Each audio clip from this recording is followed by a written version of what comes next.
Della Riker noticed the black SUV before she noticed anything else about the truck stop, and then she forgot about it, which was the first mistake of the night and almost the last one she ever made. She rolled in off Interstate 40 at 2:43 in the morning on a Harley that had seen better decades but still ran like something with a grudge against silence. The engine's growl echoed off the asphalt, scattered a pair of starlings from a power line overhead, and then she killed it, and the desert quiet rushed back in to fill the space. The kind of quiet that existed only between cities where the darkness was thick enough to feel, and the sky was so full of stars it seemed almost excessive, like someone had overdone it just to make a point. The truck stop existed because Interstate 40 needed somewhere for the weary and the lost to pause between Albuquerque and Amarillo. It was the kind of place that had given up trying to be anything other than what it was. Fluorescent lights buzzed like dying insects above the fuel pumps. The diner windows threw greasy yellow rectangles across the parking lot. 18-wheelers sat in dark rows at the far end, their drivers asleep in cabs that rocked slightly in the desert wind. Everything smelled like diesel and old coffee in the particular loneliness of places that only existed because people were passing through them on the way to somewhere else. Della sat on her bike for a moment after shutting it down. Old habit. You did not survive 15 years wearing a brotherhood patch by walking into unfamiliar territory without taking 30 seconds to read it first. She cataloged two semis running their engines for heat, a battered pickup with Arizona plates parked crooked near the entrance, a minivan with a cracked windshield, and a child's car seat visible through the back window. A man in a gas station attendant's vest leaning against the building with a cigarette burning between his fingers and his eyes on his phone. And in the far corner of the lot, deep in the shadow where the fluorescent reach did not quite stretch, a black SUV. Engine off, windows tinted dark as ink, nobody getting out, nobody going in, just sitting there with the particular stillness of something that was choosing to be still rather than simply being it. Della's hand moved automatically toward her belt, toward the knife she had carried for 15 years, then stopped. She was being paranoid. Black SUVs existed everywhere. People slept in their cars at truck stops all the time. She was tired and she was scared, and she was reading threat into ordinary things because her brain needed somewhere to put the fear that had nowhere else to go. 6 weeks until the custody hearing. 6 weeks to prove to a family court judge that a 58-year-old biker grandmother was a better option for Sadie than a 35-year-old father who had failed 3 separate rehabilitation programs and currently had a felony possession charge pending in Bernalillo County. The logical answer was obvious to anyone paying attention. The law was not always paying attention.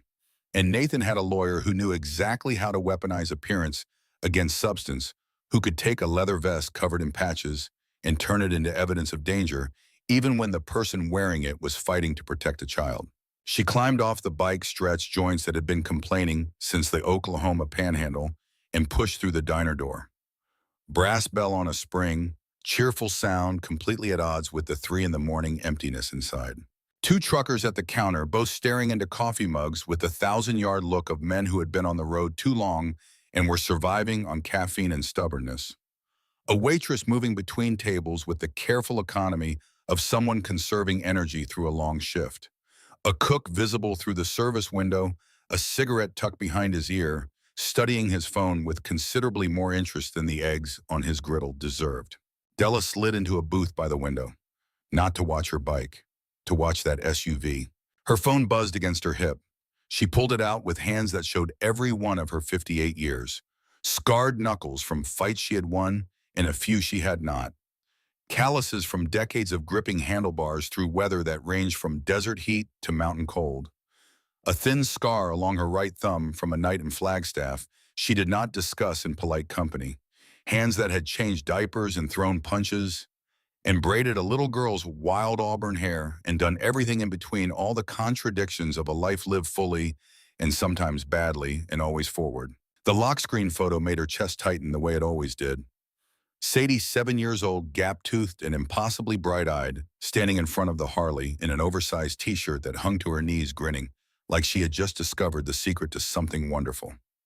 Her eyes had that quality that some children carried, that complete and uncomplicated belief that the world was fundamentally good, that the people who loved her would always be there when it mattered. Della had been working very hard and at considerable personal cost to make sure that belief stayed intact. The text message was 4 words. "Grandma, where are you?" Della's thumb hovered over the keyboard. She started to type. Stopped. Started again. The truth was complicated in ways that a text message could not carry. She was somewhere between Albuquerque and nowhere riding because sitting still felt like surrender and moving felt like doing something even when there was nothing specific to do. She was running from the fear that she might lose Sadie to a father who saw her as leverage as a payday, as access to the trust fund her late husband Roy had set up before the cancer finished him 3 years ago. Running from the knowledge that courts might look at her vest and her patches and decide that a grandmother's love counted for less than a father's legal rights, regardless of what that father had done with those rights when he had them. Some conversations required more than text, required sitting across a kitchen table and looking into those bright eyes and being honest in the way adults almost never were with children because honesty felt like burdening them, when really the dishonesty was the heavier thing, slower to dissolve and more corrosive over time. She pocketed the phone without responding, another minute of that belief intact. The waitress appeared beside the booth, 60-something name tag that said Carolyn Eyes, that had the particular quality of people who had worked night shifts long enough to stop being surprised by anything the darkness brought in. She poured coffee without being asked. Good instinct. Read the customer. "You okay, huh?" The question carried no judgment, just the tired kindness of someone who had served coffee to the broken and the running for more years than she probably cared to enumerate. Della managed something that approximated a smile on a better night, just taking the long way home. Carolyn's tone said she had heard variations of that line roughly 10,000 times and believed exactly none of them, but she moved on without pressing. Some people wanted to talk. Some people wanted to be left alone with their coffee and the 3 in the morning quiet and whatever they were carrying that was too heavy to put down but too familiar to name. Della wrapped both hands around the mug, heat through ceramic, grounding, real.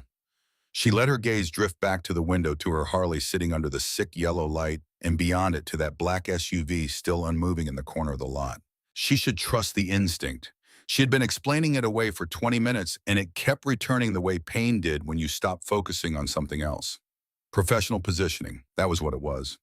The SUV was angled to provide clear sight lines to the diner entrance while remaining partially obscured from anyone inside looking out. She had seen that kind of setup before in different contexts in earlier decades, always with the same underlying geometry. People who were very patient and very good at waiting for exactly the right moment to do something very specific to someone specific. Her hand found the knife on her belt. She did not draw it, just touched it, just reminded herself it existed. What she was not ready for was the boy.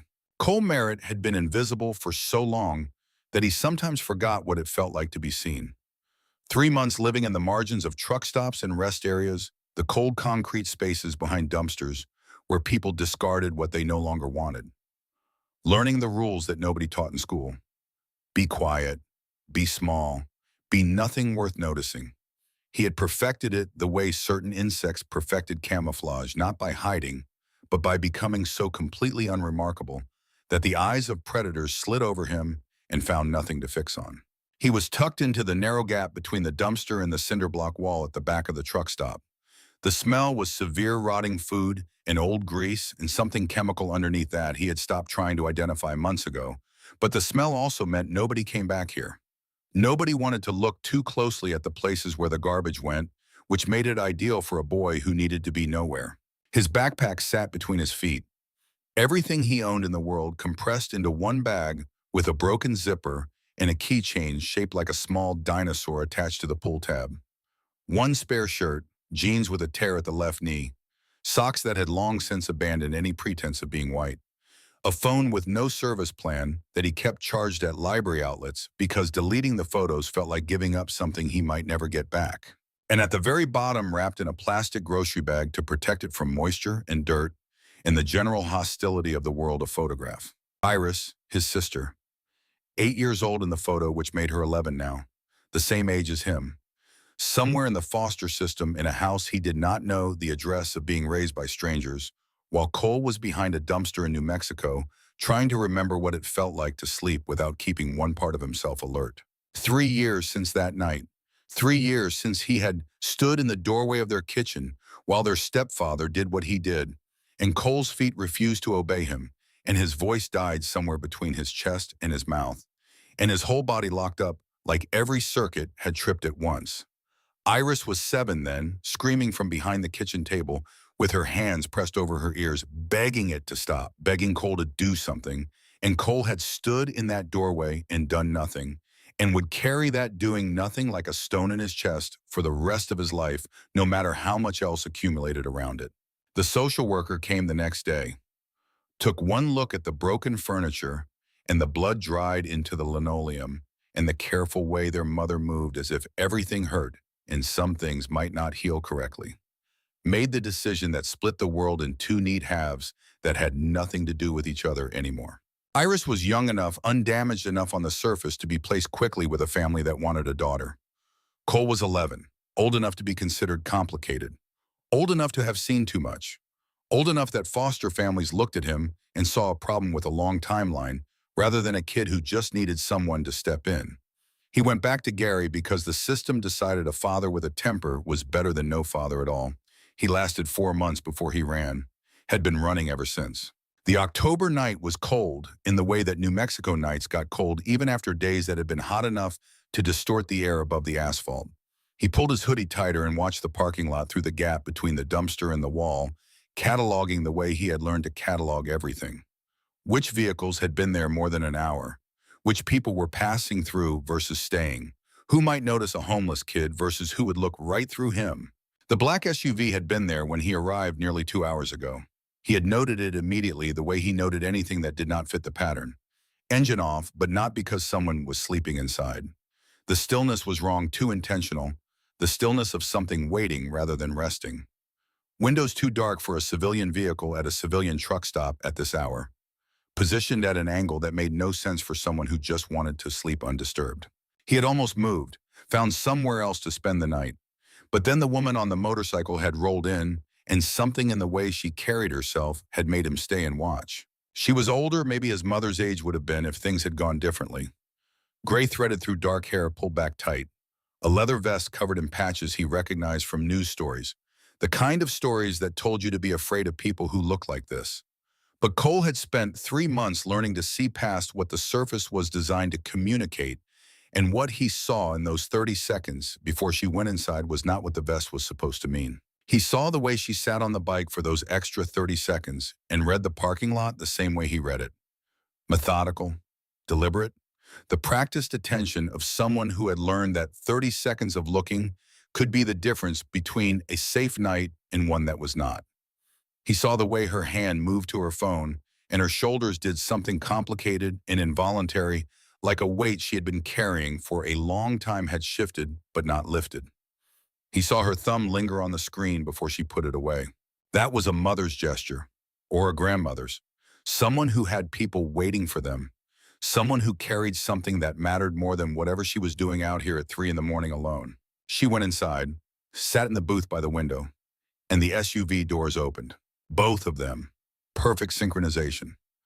Driver and passenger side, 2 men stepping out into the darkness with movements that were too coordinated to be natural, too purposeful to be anything other than rehearsed. These were not tired drivers stretching after a long haul. These were people executing a plan they had gone over until it was automatic. Cole's entire body went cold, not from the October wind. He had seen that kind of movement before.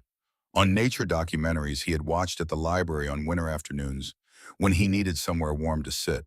The way wolves worked, the way they spread apart and angled toward something, creating geometry that removed options before the prey understood options were being removed.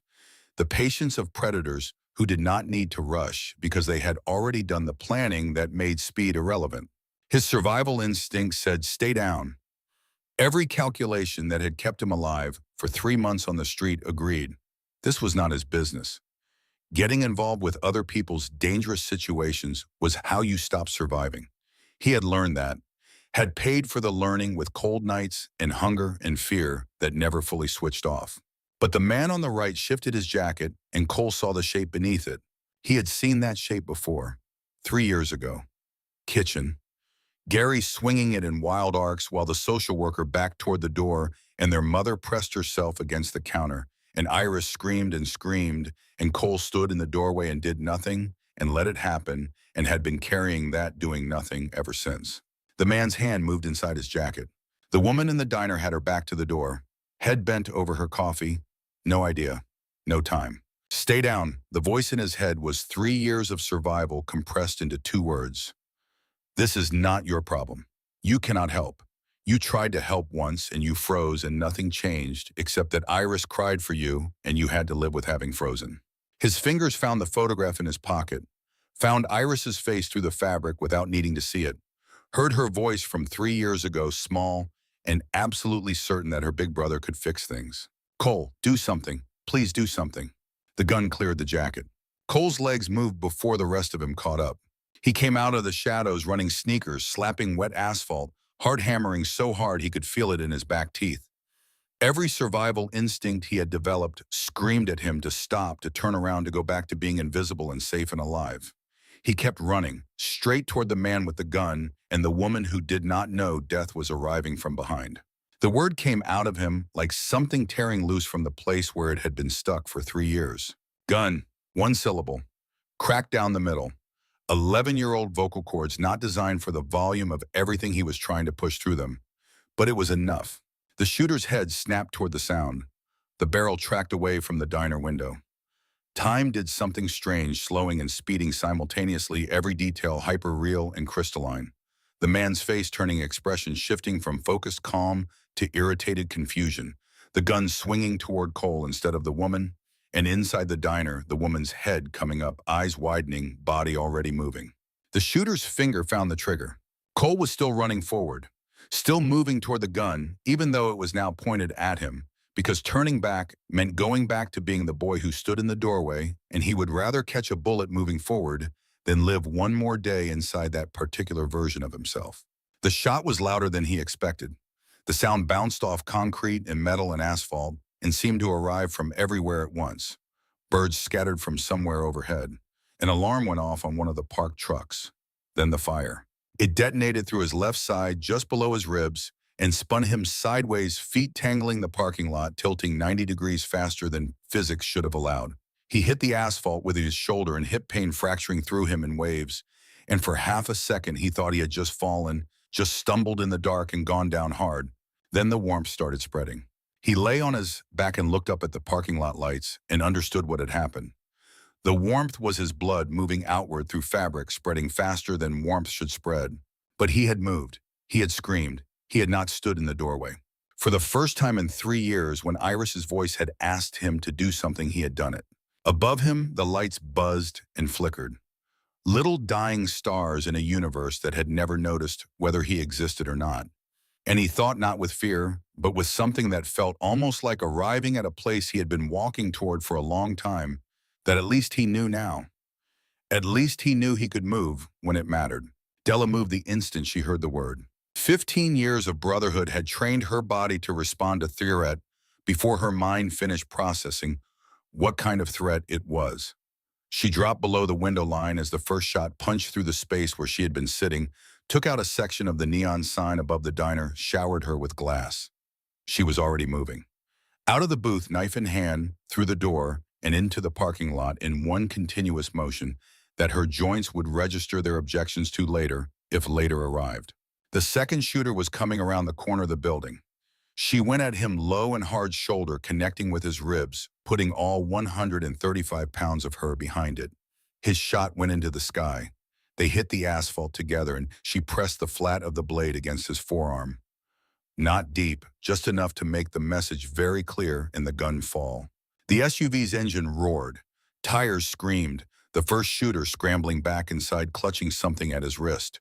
The vehicle fishtailed across the lot and was going, taillights disappearing onto the interstate ramp at a speed that told her they had an extraction route planned before the night began. She let them go.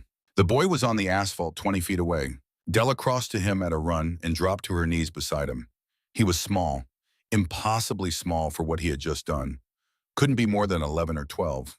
Wearing a hoodie so thin she could see daylight through it in places, sneakers with the soles beginning to separate jeans with dirt ground into the fabric from long nights on hard ground. The kind of kid that the world looked through instead of at. The kind of kid who existed in the peripheral vision of everyone who was busy with something that felt more important. He was staring up at the parking lot lights with eyes that were working very hard to stay focused. Each breath came shallow and sharp.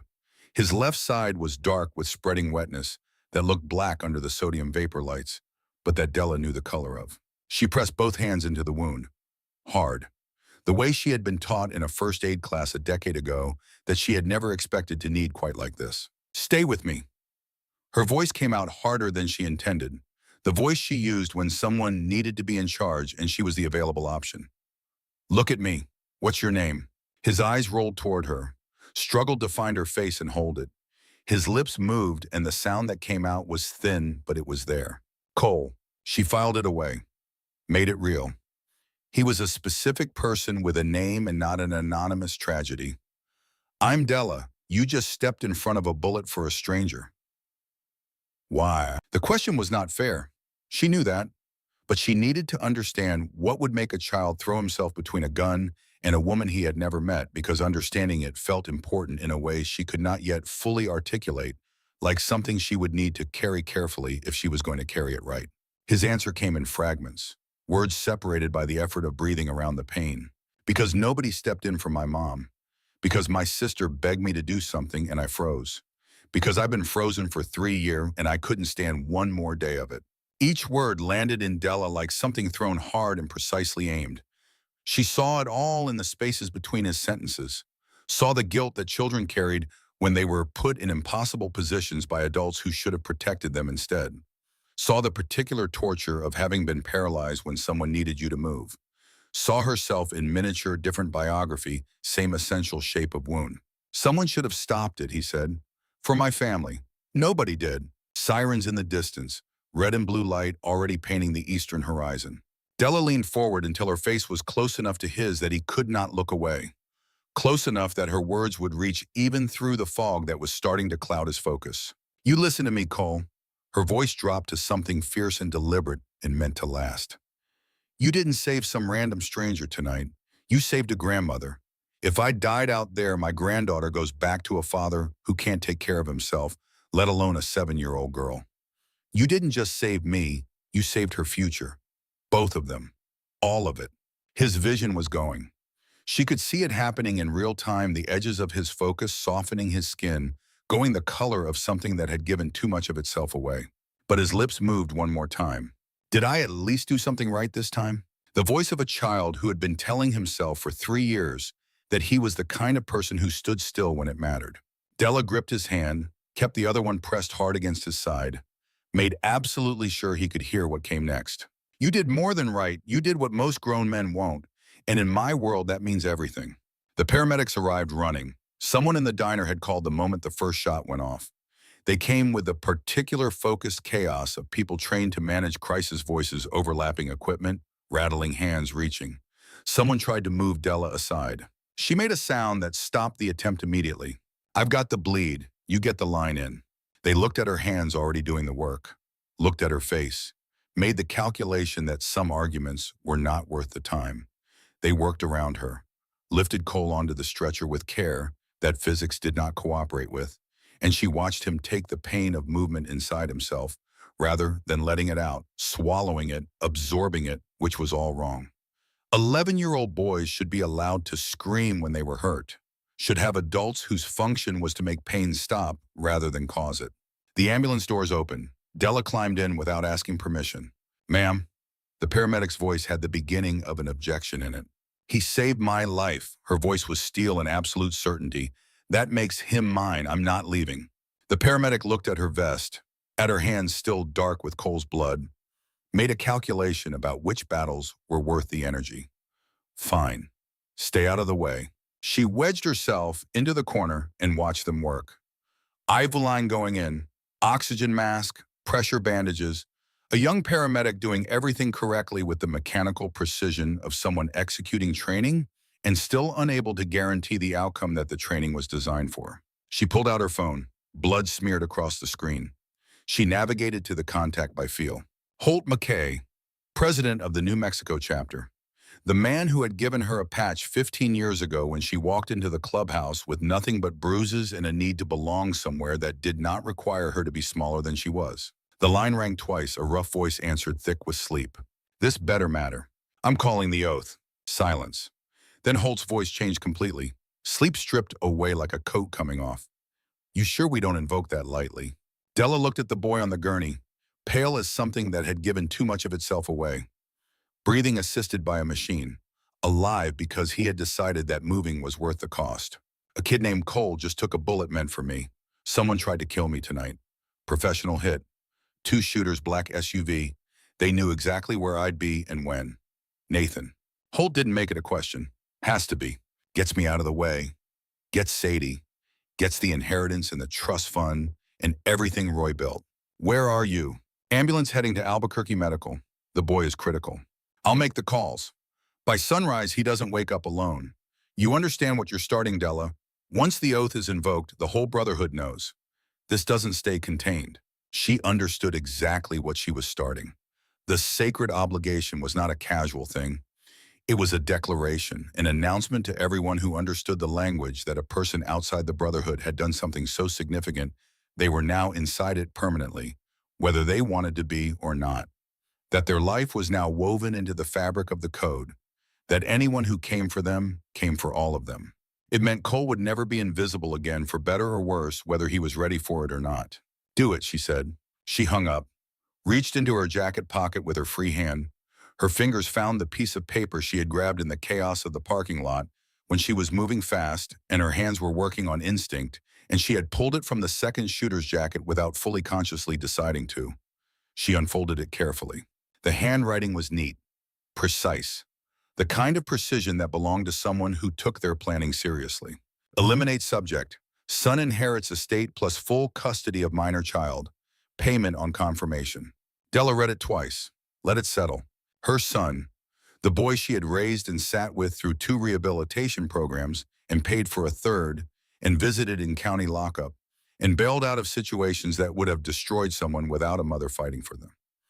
Nathan had looked at her and performed the calculation and decided she was worth more to him dead than alive, had hired professionals to solve that problem cleanly.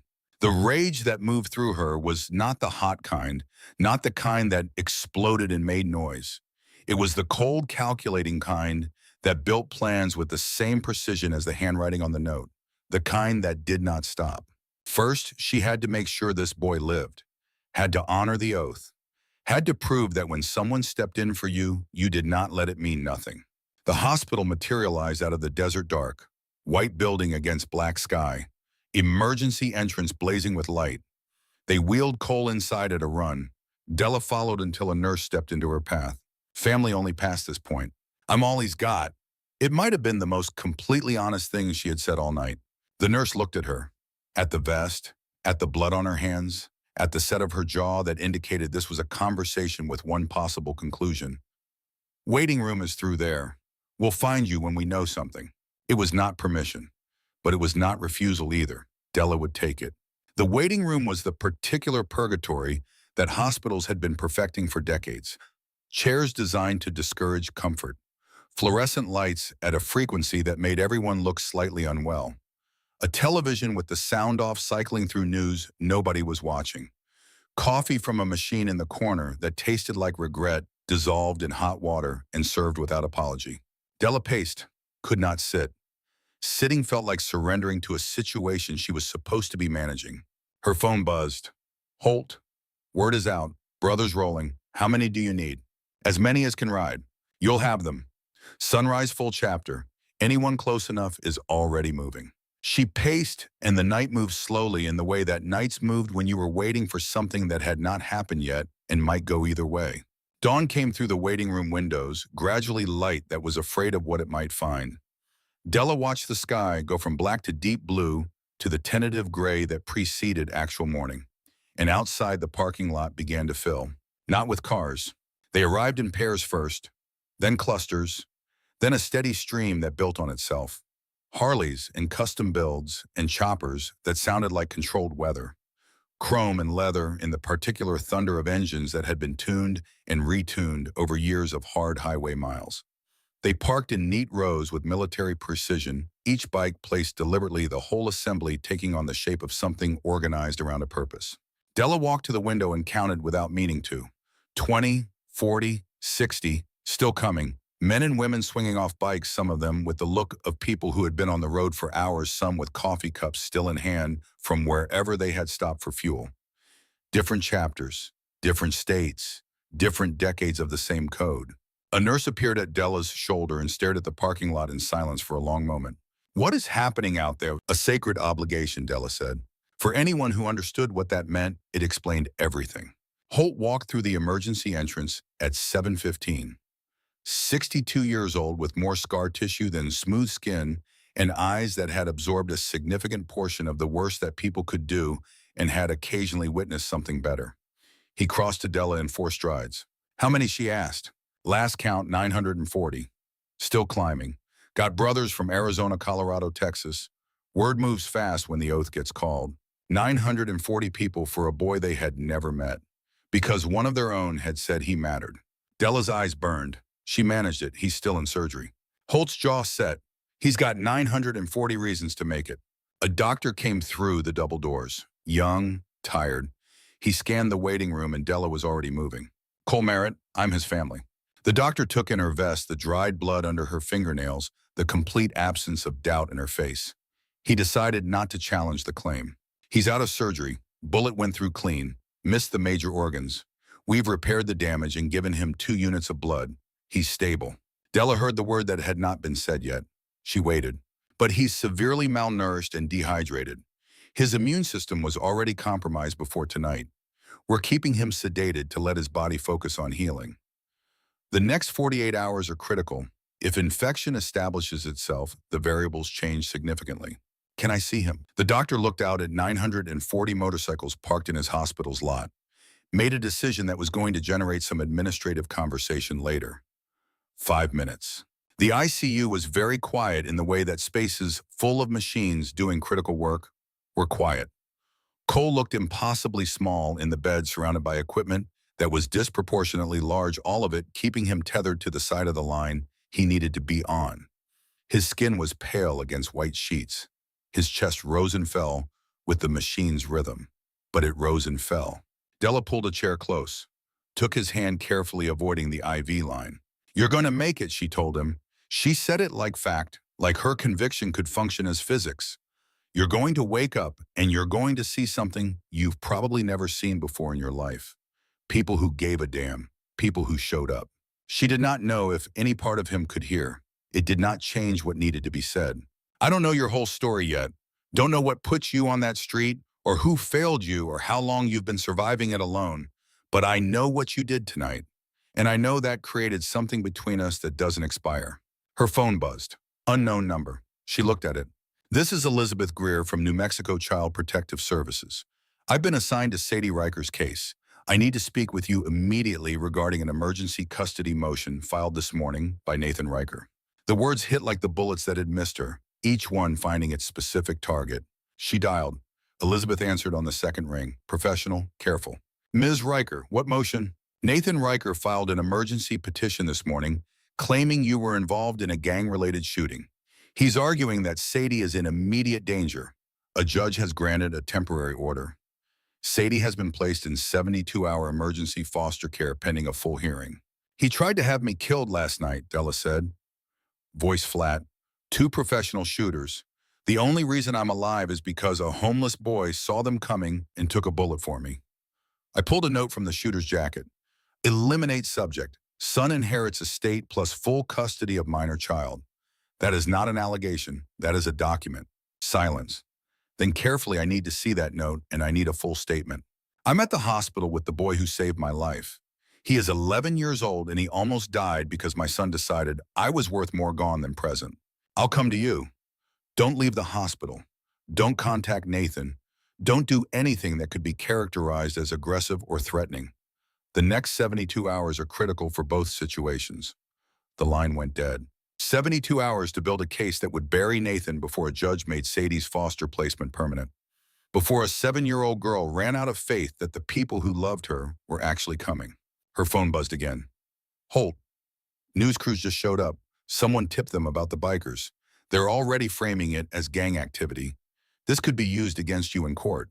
Tell everyone to clear out. Last thing I need is footage that gives Nathan's lawyer ammunition." "You sure we came for you?" for the kid. I know, and I'm grateful. But the best thing right now is to not hand them the narrative they're looking for. Brief silence. All right, we'll roll. But Della, the protection doesn't expire because it's inconvenient. That boy's under the oath. So are you. Nathan comes at either of you again, he comes through all of us. She put the phone away and looked at Cole. Still fighting, still here. She was done playing defense. She had spent 3 years fighting Nathan through proper channels, being measured and respectable, and everything a family court wanted a grandmother to look like. Nathan had responded by hiring killers. It was time to stop playing by rules that kept changing depending on who was making them. She stood, kissed Cole's forehead. Rest. Heal. When you wake up, I'll still be here, and we're going to show them what happens when they underestimate people who've got nothing left to lose except each other. Then she walked out of the ICU through the waiting room into the parking lot where the last of the motorcycles were pulling out in a slow, controlled procession. The ground still vibrated with the memory of nearly 1,000 engines. Holt waited beside his bike. "What do you need?" he asked. "Information. Everything on the 2 shooters who connected them to Nathan, what was promised. Fast. I've got 72 hours before a judge decides Sadie's foster placement is permanent." Holt's mouth did the thing that was not quite a smile, but had the quality of a decision made. Offense, then. Della climbed onto her Harley, felt the familiar weight of it, the specific and irreplaceable sensation of being in exactly the place she was supposed to be. Kicked it to life.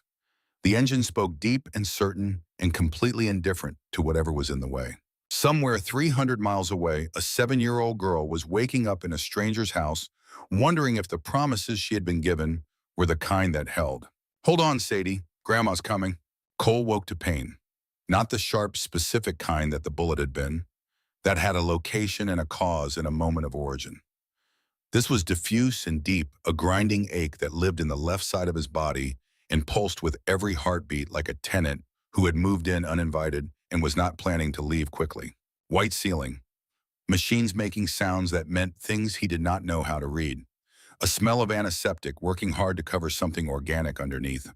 Blankets that were heavy and clean and warm in a way that took him several seconds to identify because he had not experienced it in long enough that his body needed a moment to remember what it was. "Easy." Della's voice, low and certain.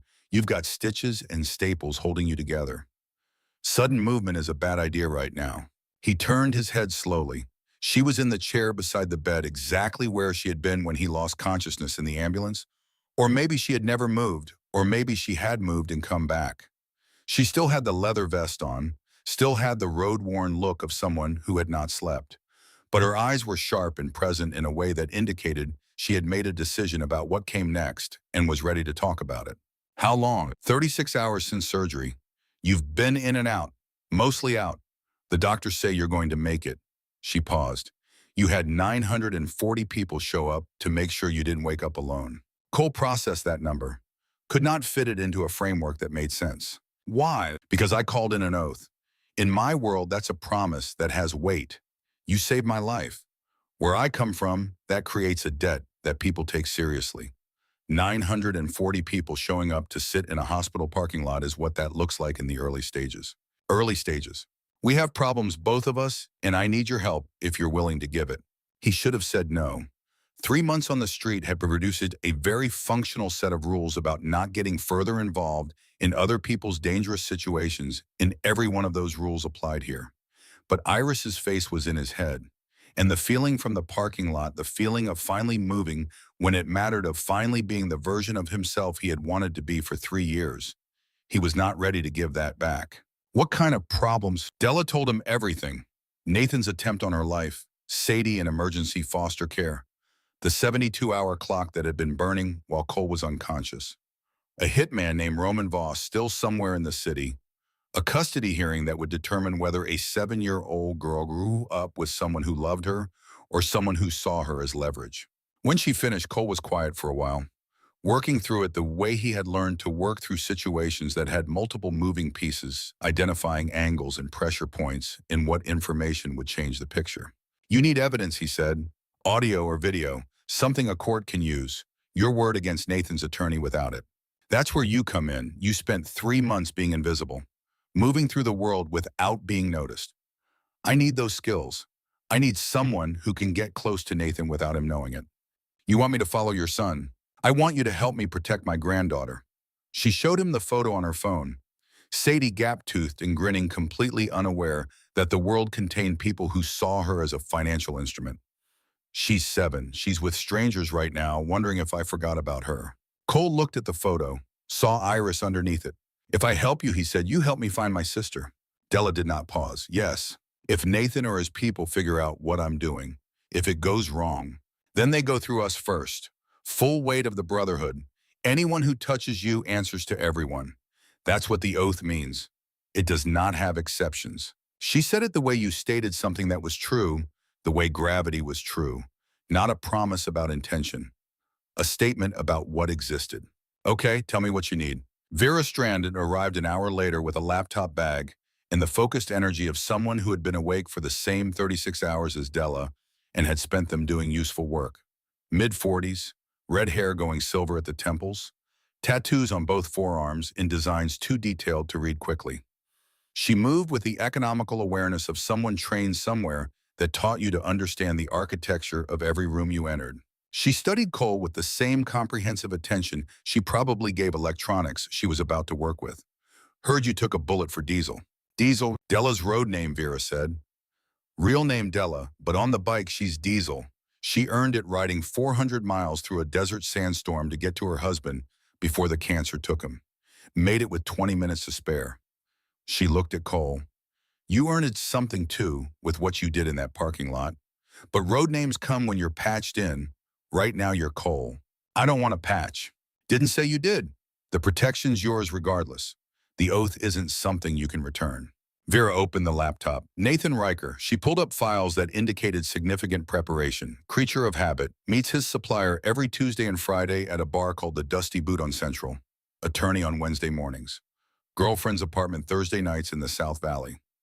She looked up. I've been building this since Diesel called the oath. You need to know your problem before you can solve it. Can we prove he hired the shooters, Cole asked. Not yet. That's the gap you're going to help us close. You follow Nathan. Document meetings, record what you can, close enough to hear, far enough to be furniture. Think you can do that? Cole thought about 3 months of being furniture, of learning which angles made him visible and which made him part of the background that eyes moved across without stopping. Yeah, I can do that. Good, because the hearing on Sadie's placement has been moved up. Less than 48 hours. We need something concrete before Nathan's lawyer files the motion to make the foster placement permanent. Holt had been standing against the wall through most of this. He stepped forward now and pulled a small box from his jacket. Inside was a patch, black leather with embroidered text in white thread. Under protection. You wear this visible, Holt said.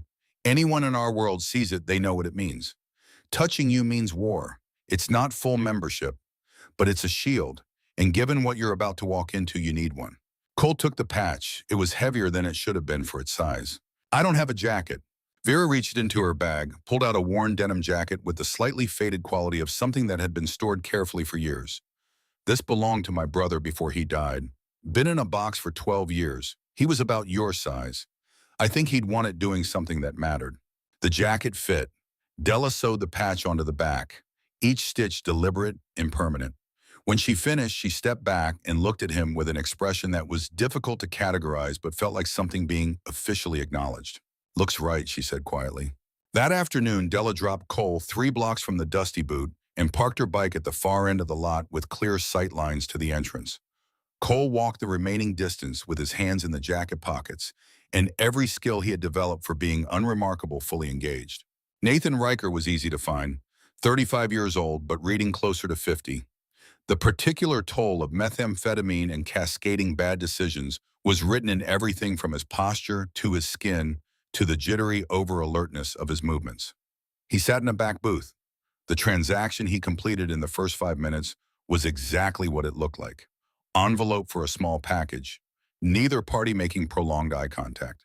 Cole had positioned himself 2 booths away, close enough for the audio equipment Vera had fitted to him to capture sound. Far enough to be background. He had the phone out the way kids always had phones out in public spaces, which made him invisible in a specific and useful way. Then a second man walked in, and Cole recognized him immediately from Della's description. Average height, a face engineered for being difficult to remember accurately. The kind of presence that did not draw attention because it had learned very specifically how not to. But the eyes were something else, cold with the professional coldness of someone who had learned to turn off the specific parts of himself that made things personal. Roman Voss, the hitman who had missed. Their conversation lasted 7 minutes. Cole caught fragments through the audio pickup. Nathan's voice carrying the whine of someone who had never been told no long enough to develop the capacity for it. She survived. You said it was handled. Voss completely flat. The situation was complicated by an unanticipated variable. The job is not finished. Delayed. Nathan. How much more? Voss another 20,000, half up front. Nathan wider. I don't have that kind of liquid cash right now. Voss then find it. Or explain to the people you owe why you can't. Your choice. A pause, then Nathan's voice dropping to something uglier. What about the kid, the one who took the bullet? What about him? Could be leverage. She's protecting him. That means she cares about him. We use that. Voss was quiet for a moment. Using a child creates complications. She'll do what I want if she thinks it costs him. He's nobody. No documentation, no family looking for him. Nobody is going to miss him. Cole kept his face completely neutral. Kept the phone steady. Kept the audio recording. Give me 24 hours, Voss said. I'll put something together. But Nathan, after this we're done. I don't do open-ended arrangements. They left separately. Nathan first, Voss 5 minutes later, walking out with the unhurried pace of someone who had done this many times before. Cole waited until both were gone, then triggered the signal on the panic bracelet. Della arrived in 90 seconds. He played the recording through her earpiece, watched her face go to the particular stillness that faces went to when containing something that would be dangerous if it got out unmanaged. Holt's place, she said, now. The clubhouse was a converted warehouse on the industrial edge of the city. Inside it looked like the intersection of someone's lived-in space and a place that had thought carefully about certain kinds of contingencies. Pool table. A bar that predated most of the members. Couches that had survived through sheer stubbornness. Holt was waiting with 15 others, a cross-section of the chapter unified by the same code and the same expression of controlled readiness. Della played the recording. The silence after it landed with weight. Holt broke it. That simplifies things. They come for the boy. We have justification to resolve this permanently. No. Della's voice cut through the beginning of agreement around the room. We do this smart and legal. We use the recording as evidence. Law enforcement. Proper channels. An older member with a scar bisecting his face spoke up. The system that put a 7-year-old with her addict father in the first place. That system. The system that's watching us right now, looking for an excuse to confirm every story they already want to tell about us. Della held his eyes. I want Nathan gone, but not if it costs Sadie in the process. We play this smart or we don't play at all. Holt nodded slowly. She's right. We go in loud. We confirm the narrative. We go in smart. We write a different one. What's the play? We let them try to grab Cole. Vera said it with the measured quality of someone presenting a logistical option. We control the situation. Wire him, track him, have people positioned, record everything. Get Voss on camera admitting to the attempted murder. Get Nathan on camera ordering it. Give the DA something they can't ignore. You're using the boy as bait, Holt said. Statement, not accusation. I'm giving him a choice. Those are different things. Della looked at Cole. You don't have to do this. We can keep you safe until the hearing. But if you're willing to help, we can end this permanently. Nathan never threatens Sadie again. Never threatens you again. Cole thought about Iris, about the difference between being safe and being free, about a 7-year-old girl with a gap-toothed grin who deserved better than a father who saw her as currency. I'll do it, but I want something in return. Find Iris. Find out where she is and make sure she gets the same protection you're giving me. Della did not pause. Done. Vera, start the search now. They spent the next 6 hours preparing. Vera fitted Cole with a wire built into a shirt button, a GPS tracker sewn into the jacket lining, and a panic bracelet designed to look like a charity fundraiser ribbon. Everything undetectable at casual inspection, everything functional. Holt positioned his people. Surveillance teams on rotating shifts, watchers at elevated positions, riders ready to mobilize in under 2 minutes. A net woven tight enough that reaching Cole would require going through a significant portion of the Brotherhood. Vera found him around 10 o'clock, pulled a chair up beside him. Your sister. Santa Fe. Foster home run by a woman named Ruth Hayden. Been there 4 months. Before that, 6 different placements in 3 years. Files describe her as having attachment difficulties and behavioral challenges. Vera's voice softened slightly. That's how the paperwork describes a child who's learned that getting attached gets you hurt. Is she safe? No abuse flags. Hayden has a clean record. But Iris has stopped trying to connect, keeps to herself, stops talking when things start to feel real. Cole knew what that looked like from the inside. He had built the same walls. Can I see her? Not yet. But after this is done, after we get Sadie back, we go to Santa Fe together. That's the deal. You help us, we help you. He nodded, thought about Iris behind those walls waiting for someone who was taking too long. Della's phone rang just after midnight. She listened. Her face did the thing it had done when she read the note from the shooter's jacket. Hearing's been moved up. Nathan's lawyer filed another emergency motion. They've got photos from the hospital parking lot, 900 bikers, quote, occupying a medical facility in a show of force. They're using it as evidence that Sadie is in immediate danger from my associations. When's the hearing? Tomorrow morning, 9 a.m. Vera didn't look up from her laptop. We don't have the evidence yet. Voss hasn't made his move. Then we make him move tonight. Della looked at Holt. Can you leak Cole's location? Make it look like he's alone and accessible. Holt was quiet for a moment. That accelerates the timeline. The variables get harder to control. Everything about this is hard to control. But I'm not walking into that courtroom tomorrow with nothing. I need Voss on tape admitting what Nathan hired him for. I need it tonight. Holt pulled out his phone, made 3 calls, brief and specific. When he finished, he looked at Cole with the steady eyes of someone who believed in honesty about risk. In 1 hour, every low-level operator in this city will know a homeless kid is staying alone at the Maverick Motel on Central. Room 114, one biker on watch who's not paying attention. Will Voss come? If he's smart, probably not. If he's operating under a deadline and running out of options, probably yes. But Cole, you need to understand what this means. We will control everything we can control. We cannot guarantee everything. There are no clean promises in this kind of work. Cole thought about the parking lot, about the moment between deciding to run and running, about what it had cost and what it had been worth. I understand. They moved him to the Maverick at 1 in the morning, a room that smelled like accumulated poor decisions and the ghost of cigarettes from a decade ago when you could still smoke inside. Vera had wired it before Cole arrived. Cameras in the smoke detector and the bedside lamp. Audio pickup sensitive enough to record a conversation across the room. The biker on watch was a woman named Scarlett, who positioned herself in the parking lot with instructions to look inattentive. You see him coming, you hit the panic button before he reaches the door, she told Cole. You are the witness, not the catch. Let us do the catching. Cole sat on the bed and waited. The specific kind of fear that came from sitting alone knowing something was coming had plenty of time to establish itself. He kept his breathing slow, kept the panic button within reach, kept his mind on Iris and Sadie and the reason this was worth doing. The door came in at 2 in the morning. Not opened, kicked hard enough to splinter the frame. Roman Voss came through in one continuous motion gun, already out scanning the room with the practiced speed of someone who had done this enough times that the sequence was automatic. He found Cole. His expression was the professional version of unsurprised. Nothing personal, kid. Wrong place, wrong circumstances. You have a value and I have a problem. That's the whole equation. Cole's hand moved toward the panic button. Voss crossed the room faster than seemed possible, grabbed his wrist before the hand arrived, squeezed until the bracelet fell to the floor. Nice instinct. But I've been doing this long enough to recognize the shape of a setup. He produced zip ties with the ease of someone for whom zip ties were standard equipment. Secured Cole's wrist behind his back with efficient, practiced movements. Your people outside have been handled. You're coming with me. If you make any sound, I'll make sure it's the last one. He pulled Cole out into the parking lot. Scarlett was on the ground near her bike, unconscious, wrists and ankles secured. A white panel van idled near the exit. Voss put Cole inside and pulled the door shut.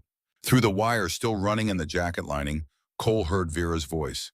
Clear and steady. We have your location. Units are moving. 2 minutes. Stay calm. The van drove for 3 minutes and stopped in an industrial area, a warehouse district empty at this hour.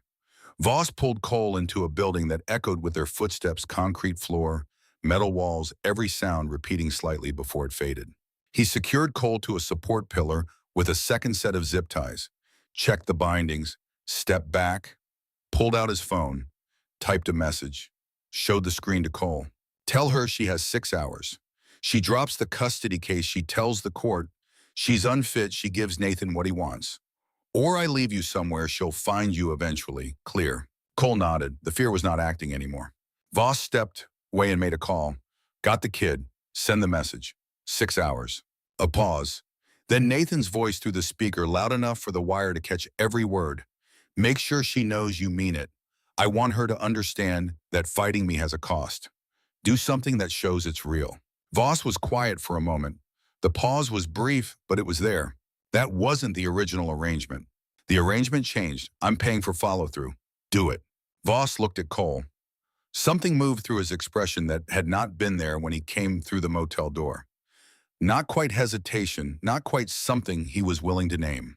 Just a calculation that included a variable he had not initially accounted for. I'll handle it, he said. Have the money ready. He hung up, stood still for a moment, then looked at Cole with the eyes of someone deciding whether to say something. How old are you? 11. You have family, a sister. She's in foster care in Santa Fe. I haven't seen her in 3 years. Voss was quiet long enough that the silence had texture. I had a daughter, Vanessa. She was 9 when she died.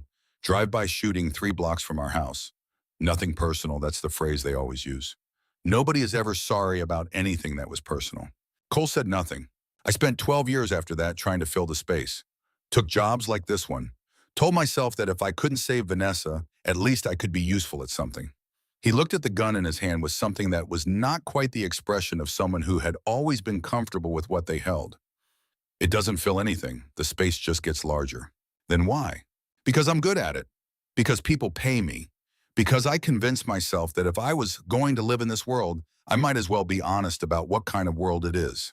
He paused. But the man who hired me, he has a daughter, 7 years old. He is trying to get custody of her, not because he loves her, but because she has a financial value to him. He looked at Cole.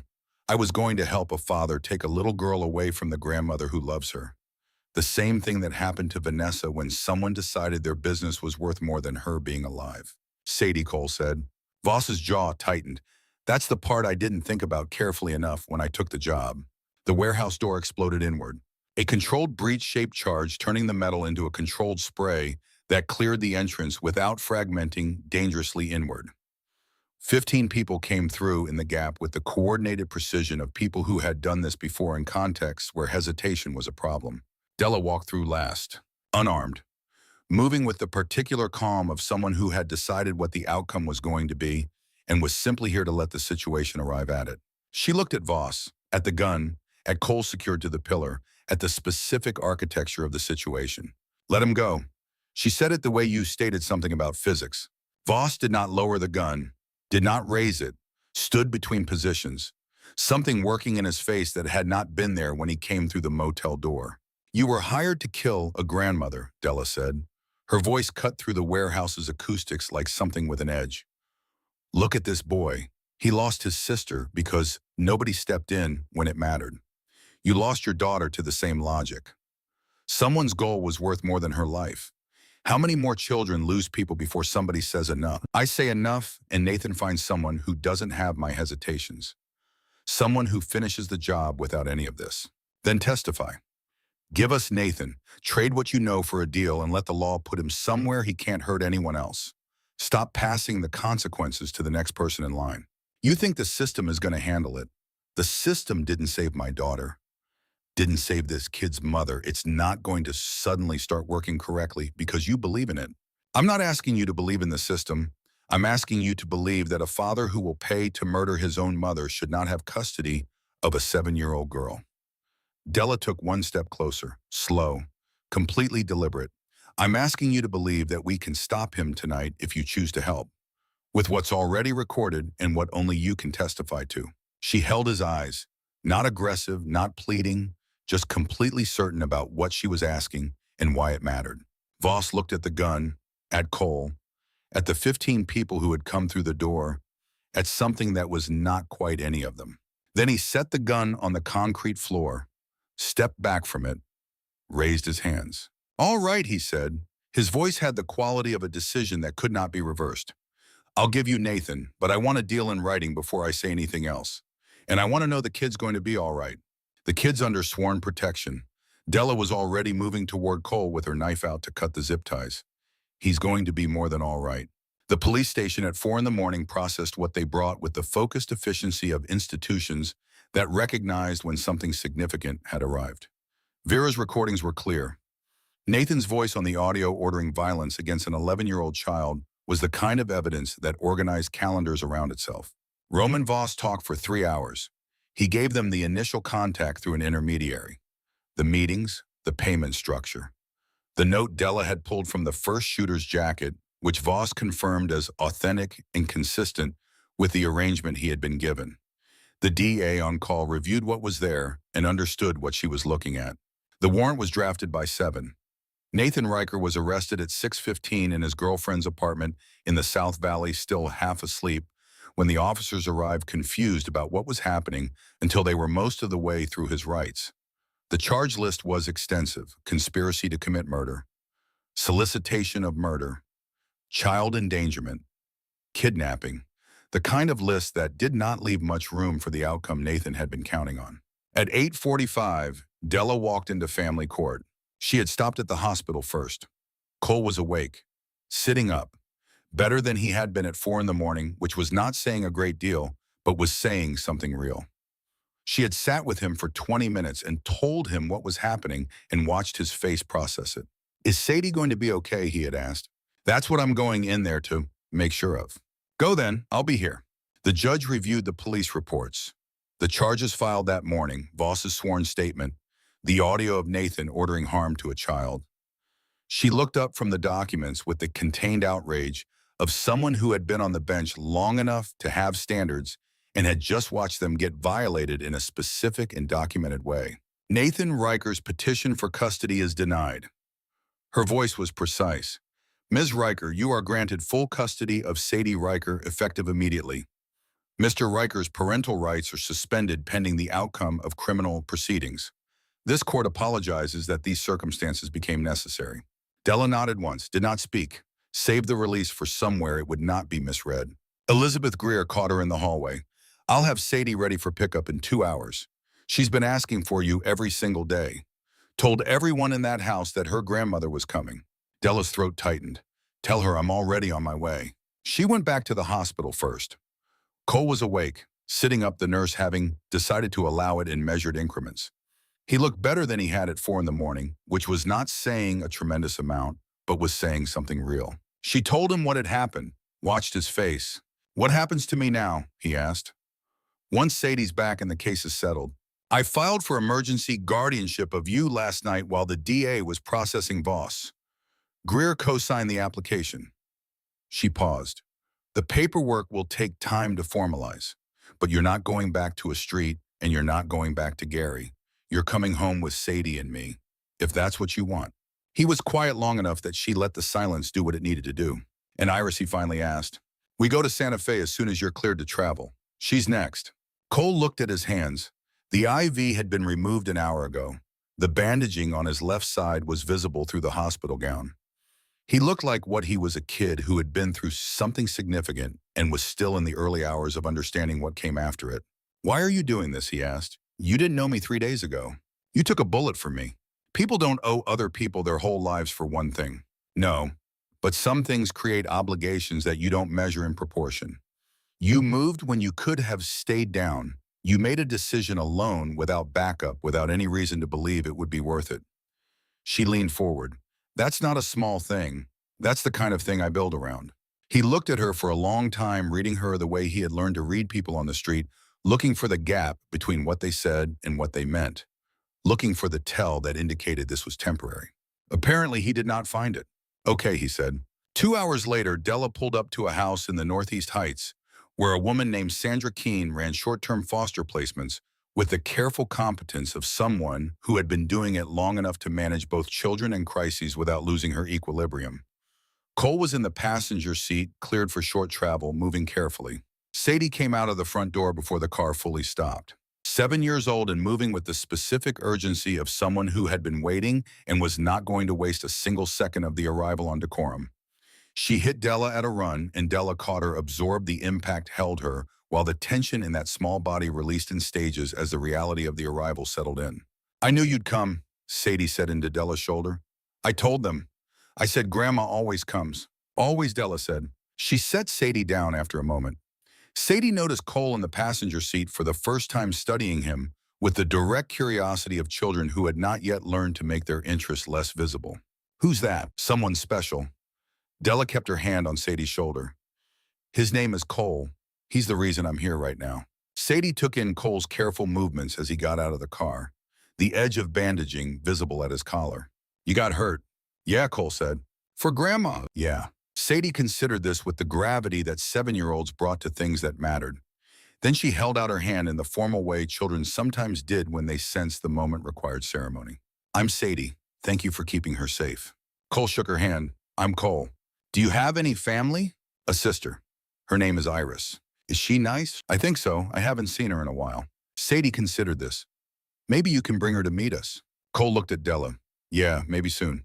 They drove back to the house Nathan had tried to inherit. 3 people where there had been one, which changed the acoustics of every room in ways that were not unpleasant. Sadie talked through the entire drive, filling Cole in on the full account of the foster placement with the thoroughness of someone who had been containing a large backlog of narration and had finally found the right audience for it. Cole listened, asked occasional questions, smiled twice, which Della counted. Holt called as they pulled into the driveway. "Nathan is looking at life without parole. DA says the recording of him ordering harm to Cole is what makes it airtight. Voss is cooperating fully 15 years with possibility of parole in 10 if he stays cooperative. He took the deal before the ink was dry." "Good. And Cole's paperwork. Emergency guardianship is filed. You'll have temporary custody by end of week, permanent by end of month if all goes as expected." Della looked at Cole. "You okay with that, living here? Being part of this?" Cole thought about the alternatives. The street, the cold, the hunger, the fear that never fully switched off. Thought about Iris in Santa Fe, still waiting. "Yeah, I'm okay with it." That night, Della made dinner at the kitchen table. Real food cooked from actual ingredients. Sadie talked through most of it, managing to give Cole a fairly comprehensive overview of her entire life while consuming an impressive amount of food. Cole ate with the careful attention of someone for whom food had been unreliable long enough that it still deserved full presence. After dinner, Della pulled out her phone. "Vera has the arrangement made. Tomorrow we drive to Santa Fe. We bring Iris home." Cole set down his fork. "What if she doesn't remember me? It's been 3 years." "Then you remind her. You show her that brothers who disappear sometimes come back. That promises can be remade." She paused. "Family isn't only blood. It's who shows up when it matters." Sadie appeared from the living room with a blanket and a stuffed bear that she had apparently decided Cole needed. "You can sleep in the spare room. Grandma says you're going to stay. That makes you family. Family shares blankets." Cole took the offered items, felt the specific weight of 7 years old deciding he belonged. "Thank you." He slept in a real bed for the first time in months. Door locked it from the inside because old habits required time to change. But warm-fed and with people in the next rooms who would notice if something went wrong. The drive to Santa Fe took 2 hours. Della behind the wheel, Cole in the passenger seat with his hands in the jacket pockets, and everything he wanted to say to Iris arranged and rearranged in his head. Sadie in the back asking questions that nobody had complete answers for. "What if she doesn't like me?" Sadie asked. Her voice was small in the way it got when she was actually worried about something. "She'll like you," Cole said. More hope than certainty. Vera had talked to Iris's current foster mother, told her what was coming. Iris has been packed since yesterday morning, sitting by the window. Cole's throat tightened. She's been waiting. She's been waiting for 3 years. Kids don't let go of that kind of thing. Ruth Hayden met them at the door. 60-ish kind eyes behind reading glasses. The careful wariness of someone who had fostered enough children to know that love was often not sufficient to repair what the world had broken, but gave it anyway. "She's upstairs," Hayden said. "Been asking me every 10 minutes if you were real, whether this was going to happen or whether it was another thing that was going to fall through." Cole's chest tightened. "Can I see her?" "Go ahead. Second door on the right." He climbed the stairs slowly. Each step felt like moving towards something that could shatter him or rebuild him, depending entirely on what happened in the next few minutes. The door was half open. He knocked anyway, giving her time. "Come in." Her voice, 3 years older, harder at the edges, but still completely unmistakably Iris. He pushed the door open. She was sitting on the bed with the posture of someone who had learned to hold herself at a slight distance from the world, ready to step back from it at any moment. 11 years old now, hair longer than he remembered, eyes that had the particular quality of eyes that had been watching for a long time for signs of what was coming and had not always liked what they found. A small backpack sat at her feet. Everything she owned ready to move again, because moving was what foster kids did. They looked at each other. Brother and sister separated by 3 years and 1,000 miles of things that had happened to each of them while the other was not there. "You got tall," Iris said finally. "You got old," Cole said. A smile crossed her face, brief, like she had forgotten the exact muscle memory for it and had to work to locate it. "You said you'd come back for me." "I know. I'm sorry it took this long." 3 years isn't long. It's forever." No accusation in her voice, just the plain fact, the way that time moved differently for children, especially children who had been waiting. "I couldn't before, but I can now, and I'm not leaving without you." He paused. "Unless you don't want to come, that's your choice." Iris studied him, saw the stitches visible at his collar, the careful way he moved, the patch on the jacket. "Vera said you got shot, said you saved someone's grandmother." "Yeah, why?" He thought about how to answer that. "Because I was tired of standing still, tired of watching things happen and doing nothing about them, tired of being the kid who stood in the kitchen and froze." He looked at her. "I wanted to do something right for once, and I did." "Did it work? Are you different now?" "I don't know yet, but I have people now. A grandmother who keeps promises, a little girl who shares blankets with strangers, an army of bikers who decided I mattered." He stopped. "And a sister I've been looking for since the day they took you away. If you'll come with me." Iris picked up the backpack, held it the way she had probably been holding it since yesterday, like a shield and a preparation simultaneously. "Where?" "Albuquerque. Della's house. There's a spare room. She has emergency guardianship papers for both of us. We'd be together."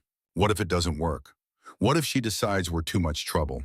Cole understood the fear, had felt it himself, still felt it, sometimes in the quiet moments when his brain tried to insist that permanence was a thing adults promised before they changed their minds. "Then we figure it out together.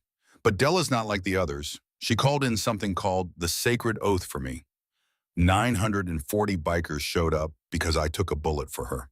That's the kind of person she is, the kind who keeps the hard promises." "Is Sadie nice?" "Yeah. She's 7, talks constantly, thinks brothers who save grandmothers are heroes. She already decided you're going to love motorcycles." Iris stood. Testing, is that normal for her? "Pretty much," Cole said. They went downstairs together. Iris moving with the careful control of someone who had learned that showing excitement created exposure to disappointment. But when she saw Sadie waiting by the door, something shifted. 7-year-old certainty meeting 11-year-old caution. Sadie smiled the way she always smiled, wide and genuine, and completely unaware that some people needed time to trust smiles. "You're Iris. Cole talks about you. I'm Sadie. Do you like motorcycles? Because Grandma has one and it's really loud but also kind of amazing. And maybe she'll let us ride sometime if we ask." Iris blinked, looked at Cole for context. "She's always like this," he said. "I like motorcycles," Iris said quietly. "I've never been on one." "Then we'll fix that," Della said from behind Sadie. She stepped forward, not crowding, giving Iris space to take in the information at her own speed. "I'm Della. I have a house with 2 spare rooms and a kitchen that has actual food in it. The only promise I'm making is this: you're under protection now. Same as Cole, same as Sadie. Nobody touches you without going through us first," Iris said carefully. 940 of us, Sadie said. "Give or take. Grandma says it depends on the day." Della's mouth curved slightly. "It's a lot to explain. Short version is that you matter now. Both of you. And we don't let go of people who matter." Ruth Hayden appeared with the paperwork. Transfer documents. Temporary guardianship signatures. The official stamps that transformed Iris from another foster placement into something with a different name. She handed Della a folder. Medical records, school transcripts, therapy notes. She's been through 6 placements in 3 years. Each move made trusting harder. "She'll test you. Push to see if you will give up. I won't. Everyone says that. I'm not everyone. They drove back to Albuquerque with 2 kids in the back. Sadie filled the silence with her usual comprehensive narration of everything she found interesting about the world. Iris listened occasionally, nodded, said very little, watched the desert scroll past, and tried to decide what she believed about any of this. Cole watched his sister in the passenger side mirror, saw the walls she had built, recognized them, knew that taking them down was a matter of time and proof and not leaving. The house felt different with 4 people in it, fuller, more complicated, more like something that was becoming rather than something that already was. Della showed Iris the spare room. Plain walls, empty dresser, clean sheets, nothing personal, because personal reminded a foster family that children move through that nothing was supposed to last. You can decorate however you want, Della said. Paint the walls, hang whatever you like. Make it yours. You're not a guest. You live here now. Iris set her backpack on the bed. Did not unpack it. How long? As long as you want. I filed for permanent guardianship. If it goes through, you're here until you're ready to be somewhere else. On your own terms. People always say permanent. Then something changes. Yeah, they do. Della sat on the edge of the bed, not crowding, giving her space. I'm not going to promise nothing will ever be hard. I can promise I won't quit on you. Won't send you back because you're too much work or too complicated, or because I decided something else was more important. She paused. You're Cole's sister. He saved my life. That makes you family by extension. I take family seriously. That's a strange reason to want kids. Most reasons people want kids are strange if you think about them honestly. Della stood. Dinner's at 6. Cole knows where the kitchen is. If you need anything, ask. If you need space, take it. No rules except don't hurt yourself or anyone else. Everything else we figure out as we go. She left. Gave Iris privacy. Cole found her, an hour later, still sitting on the bed, backpack unopened, working through the situation at her own pace. You don't have to unpack, he said from the doorway. Not until you're ready. What if I'm never ready? Then you live out of the backpack, but at least you do it here. Iris looked at him. Really looked the way she used to when they were small, and she was deciding whether to trust something he said. Did it hurt? Cole said. Getting shot. Yeah. Was it worth it? He thought about the specific answer. About Della and Sadie and 940 people who had shown up. About sitting here with his sister for the first time in 3 years. Yeah, it was worth it. Dinner was the complicated kind. Too much politeness, too much trying the slightly awkward geometry of people who were learning how much space to take up around each other. Sadie filled the gaps with stories. Della asked careful questions. Iris gave one-word answers and ate more than she had probably been eating in a long time. But she ate. And when Della mentioned dessert, something crossed Iris's face that was very close to surprise. That night, Cole heard quiet crying through the wall, the muffled kind, the kind that had learned to be small so adults would not hear it and get tired of it. He knocked on Iris's door, waited. Go away. He opened it, found her curled on the bed, still in her closed backpack, clutched like something she could not set down yet. I used to cry every night too, he said. After they took you, after I ran from Gary. Thought if I just felt it enough, something would change. Did it? No.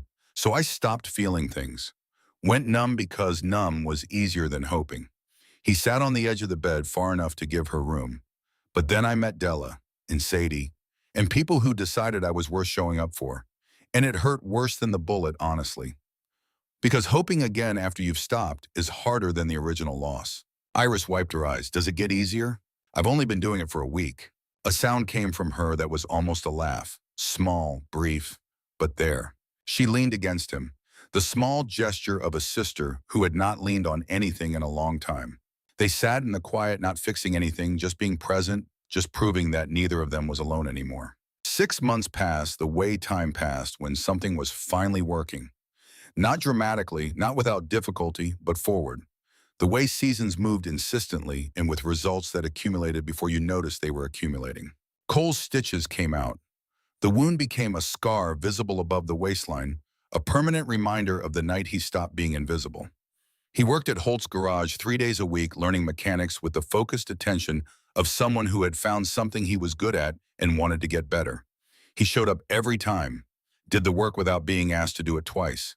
The older mechanics stopped explaining things more than once. Iris was harder. She tested the boundaries the way children did when they needed to know whether the boundaries were real or decorative. Stayed out past the time Della had asked her to be home. Skipped school twice in October. Told Della once in a voice calibrated to wound that she was not her real family and did not get to tell her what to do. Della said okay, made dinner. Iris came home early the next day without explanation. The walls came down in pieces over months. A morning Iris said something funny and laughed at Della's response and seemed briefly startled by her own laughter. An afternoon, she and Cole sat at the kitchen table for an hour and a half and talked about things Cole couldn't hear from the other room, but that had the sound of connection. A Sunday, Sadie climbed into Iris's bed at 7 in the morning because of a bad dream, and Iris did not tell her to leave. Nathan's trial happened in month 4. Cole testified. His voice in the courtroom was steady in a way that had cost him considerably more than it showed. Iris sat in the gallery with Della's hand in hers. Sadie was with a neighbor too young for the specifics, but old enough to understand that something important was being decided. The jury took 90 minutes. Life without the possibility of parole. The judge thanked Cole on the record for his courage. Cole nodded and did not say that courage from the inside felt mostly like fear that had decided to move anyway. Voss's plea processed in month 5. 15 years with the possibility of parole in 10 in exchange for complete cooperation. He took it without negotiation. His testimony was comprehensive and precise. The last Cole heard, he was in a facility in central New Mexico and had asked for grief counseling, which the institution had provided. On a Saturday in late spring, Holt calls. Tomorrow. Desert outside the city. Dawn. Della knew what that meant. She told Cole and Iris and Sadie at dinner. Tomorrow we're meeting the full brotherhood. There's a ceremony, a formal acknowledgement of what happened 6 months ago and what it means. Do we have to go? Iris asked. No, but I'd like you to. This is family now. All of them. That's a lot of family. It is, but they show up when it matters. That's the only definition that actually counts. The desert was already holding the first warmth of morning when they arrived before dawn. The sky going from black to deep blue to the first thin line of gold along the eastern horizon. 940 motorcycles arranged in precise rows on the flat ground west of the city, their chrome catching the early light, men and women standing beside them, with the patience of people who had ridden through the night because one of their own had called. A bonfire burned in the center, large enough to be visible for miles. Old tradition. Fire as witness. Fire as the element that transformed one thing into another. Holt stood beside it in his full chapter gear. He raised one hand and the assembled voices cut off simultaneously. Brothers and sisters. His voice carried without amplification. We gather to honor something that began 6 months ago in a parking lot in the middle of the night when everything was at stake, and the person who stepped in was an 11-year-old boy with nothing to gain and a great deal to lose. He told it the way it had happened. Not all the details, but the shape of it, the essential weight. A grandmother at risk. A boy who had been invisible to everyone. The choice to move when every calculation said stay down. The oath that followed. The 6 months of following through. He turned to Della, pulled a patch from inside his jacket. Black leather, embroidered gold thread. A lion's head, fierce and detailed, looking directly forward. Beneath it, 2 words, Grandmother Lion. Della Riker, you were already one of us. Tonight we name what you became. He held the patch out. She turned. Let him sew it onto the back of her vest, each stitch permanent, each one adding weight that was not quite physical. When he finished, she faced the assembly. 940 people. Some she had known for decades. Some she was seeing for the first time. All standing in the same early light, wearing the same code. They tried to take everything she said. Her voice carried across the desert without effort. My granddaughter. My life. My own son looked at me and calculated that I was worth more gone than present. She let that sit for a moment. They were wrong about the most important thing. They thought I was alone. She looked at Cole. I had an 11-year-old boy who decided that one loud moment was worth more than another year of silence. And everything after that is what that one decision made possible. Holt turned to Cole. Another patch, silver thread, the same lion's head. Beneath it, Lionheart protected. Cole Merritt, he said the name clearly in the particular way of someone who understood what it meant to make a name real. 11 years old, invisible to the world, failed by every system designed to see him. You ran toward a gun for a stranger. You carried the oath out under circumstances that would have stopped most adults. He held the patch out. This means you are protected. Any chapter, any state, any time. You show this and you get help. No questions asked and no conditions. Cole took it. Della helped him turn. She sewed it onto the denim jacket, the one that had belonged to Vera's brother, the one that was now something different, the one that was his. The assembly stood. 940 people raised their hands to their chests in the salute reserved for moments that required acknowledgement without performance. Silent, deliberate, real. Then Holt turned to Iris. She was standing slightly behind Cole with the careful readiness of someone who had learned to be prepared for most things to be difficult. Holt's voice was quieter when he spoke to her. Iris Merritt, you didn't choose any of this. Didn't choose your brother or what he did or to be brought into this circle because of it. But your brother fought to bring you here. And Della Riker opened a door. That makes you family. He held out a small patch. Under protection. Thorne family. Iris looked at it, looked at Cole, at Della, at Sadie standing beside Della with complete confidence that everything happening was good and right and exactly as it should be. She took the patch, let Della sew it onto the jacket she had arrived in Santa Fe, with the jacket she had worn through 6 different placements, the jacket that was starting to feel less like something she wore while passing through and more like something that belonged to someone who stayed. The assembly responded with actual noise, not the silent salute. Voices and whistles and the sound of 900 people who had ridden through the night because someone said someone mattered and who were now celebrating what that mattering had produced. Della stood at the edge of the bonfire later, when the food had been consumed and the fire had settled into a sustained glow, watching her assembled family move through the assembly, Sadie collecting stories and nicknames with the complete confidence of someone who had never had reason to distrust a room. Iris talking quietly with Vera, showing her something on her phone, the beginning of something that looked like trust being extended carefully.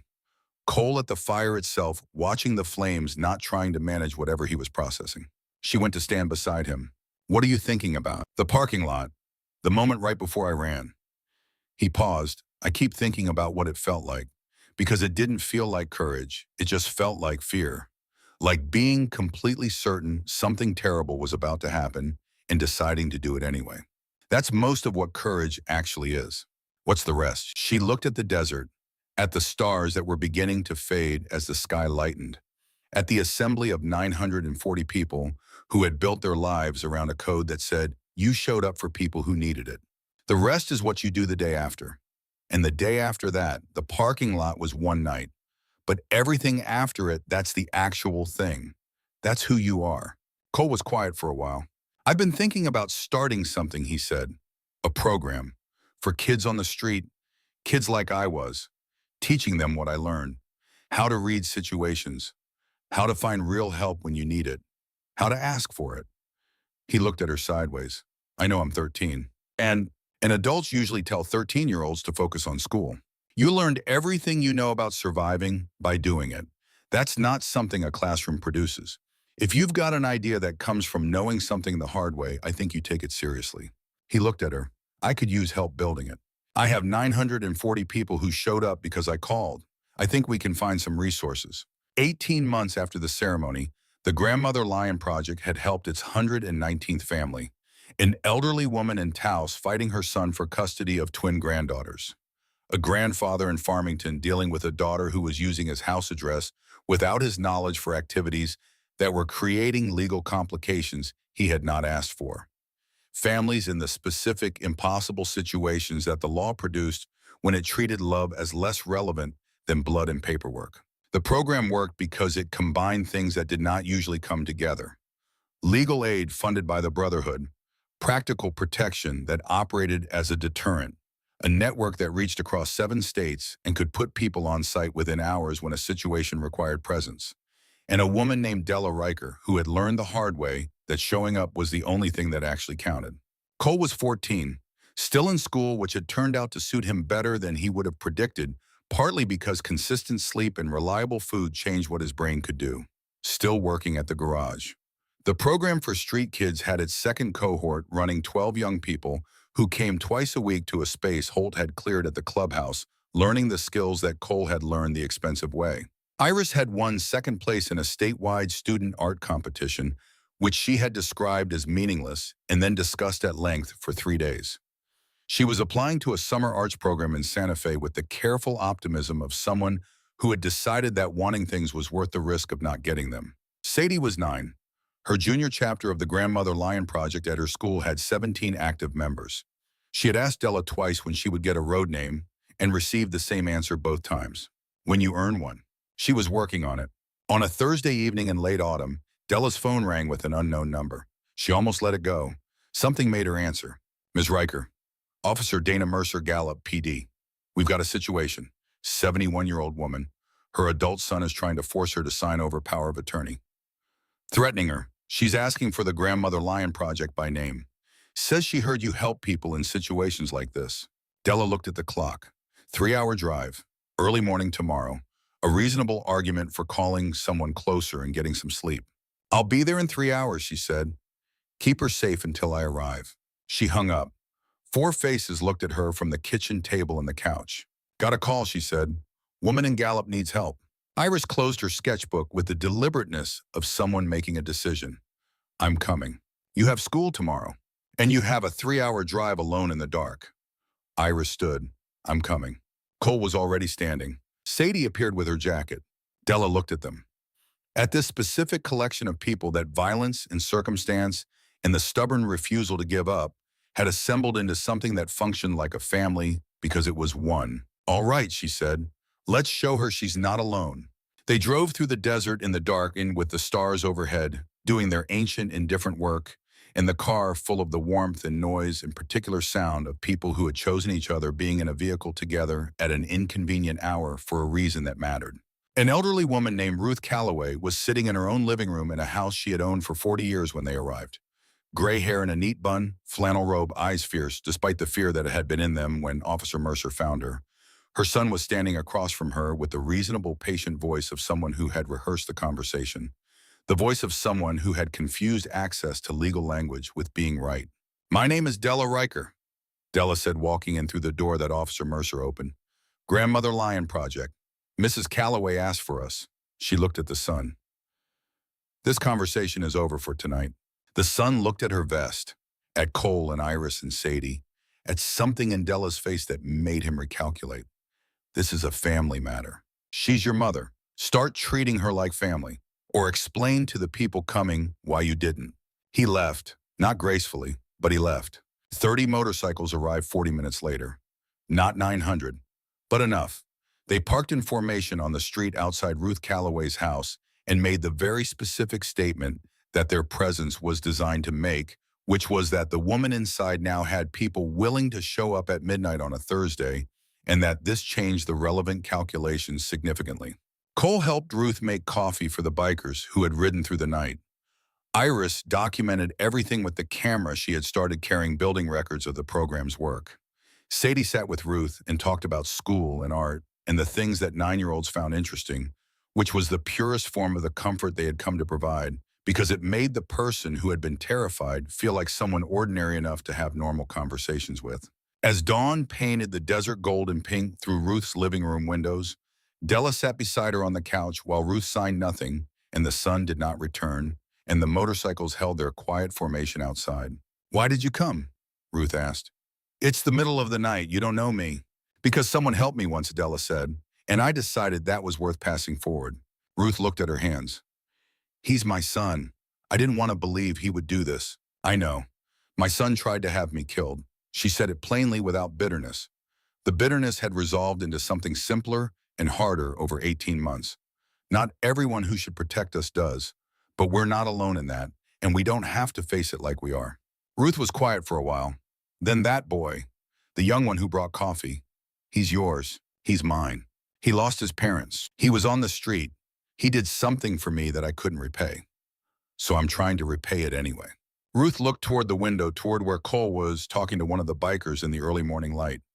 He looks like someone who finally stopped bracing for the next thing. He's getting there, Della said. They both are. The legal aid lawyer arrived at 8 in the morning, had the situation assessed and documented, and Ruth's rights clearly articulated before 9. The sun did not reappear. The motorcycles cleared out by 10 in the respectful, orderly way that they always cleared out when the work was done. On the drive back to Albuquerque, Sadie fell asleep against Iris's shoulder. Cole rode in the front seat with his head tilted against the window, watching the desert go by in the morning light. "Does it stop being hard?" he asked. "No." Della kept her eyes on the road. "But you stop being alone in it. That's the part that changes." He was quiet for a while. "I found something in the library last week." A quote. He had memorized it because memorizing things was something his mind did now that it had the room for it. It said that the most radical thing any of us can do is to stay present to what is actually happening in our own lives. She thought about that. "Where's it from?" "I don't know." Wasn't attributed, just written on the wall of the reading room. She thought about radical presence, about the parking lot, about what it had taken and what it had made possible, about Iris asleep in the back with Sadie's head on her shoulder, about 940 people who had ridden through the night because one of their own called and the code said you came. "That sounds right," she said. The miles ran under them. The city appeared on the horizon. Behind them, the desert went on forever in both directions, full of truck stops and rest areas, and all the spaces where the lost and the weary paused between one place and another looking for something that might hold.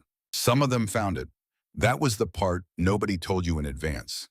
That sometimes in the spaces between everywhere you were supposed to be, in the dark parts between where you started and where you were going, you found the thing that changed what came after. A boy behind a dumpster had seen something and screamed instead of staying silent.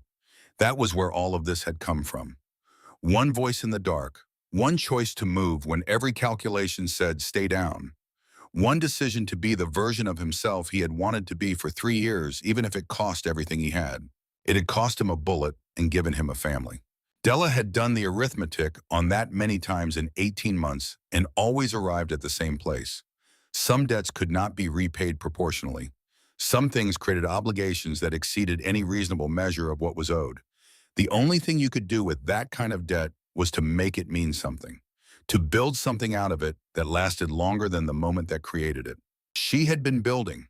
They had been building, all of them, each in the specific way that their specific history had given them the tools for. Cole with his street knowledge and his ability to see what people needed before they knew how to ask for it.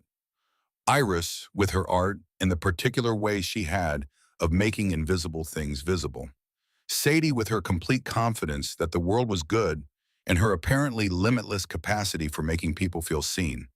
And Della with everything she had learned in 59 years of fighting for the people she loved and refusing to stop even when it seemed like the odds were entirely against her.